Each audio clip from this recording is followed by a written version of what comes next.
গোড়গ্রামের সাঁকোতে দেখুন, এটাই হচ্ছে এখানকার মানুষের যাতায়াতের একমাত্র অবলম্বন।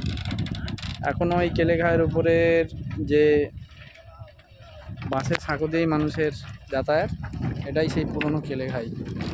এর রূপ এখন বর্ষাকালে খুব কমই দেখা যাচ্ছে, এখন জোয়ার চলছে। এটা দিয়ে মালবাহী টোটোও যায়, তো অসুবিধার কিছুই নেই, মানুষ এভাবেই চলে। তো প্রশাসন এখনও এদিকটা কেন মুখ দেখেনি সেটাও বুঝতে পারছি না। এরকমভাবেই এগিয়ে যাচ্ছে গাড়ি, মানুষের দৈনিক জীবনও এতে অতিবাহিত হচ্ছে। দেখেই দেখেন, ছোটো মালবাহী টোটো, মানুষ যাতায়াত করছে খুব সুন্দরভাবে।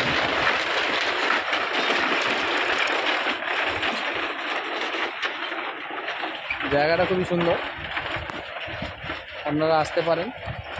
পূর্ব মেদিনীপুরের বিখ্যাত সেই কেলেঘাই নদী, যে বারবার বন্যা ডেকে নিয়ে এসেছে অনেকবার পটাশপুর ব্লকে। এই যে পুরনো কেলেঘাই, এবং এই হলো সাঁকোর বীজ। একমাত্র অবলম্বন হচ্ছে সাঁকো। সাঁকো বীজ অস্থিরতার সাথে পারাপার। দেখুন লোকজন যাতায়াত করছে। শুধু ছবি নয় দাদা, আমি যা তোলা তুলে দিয়েছি।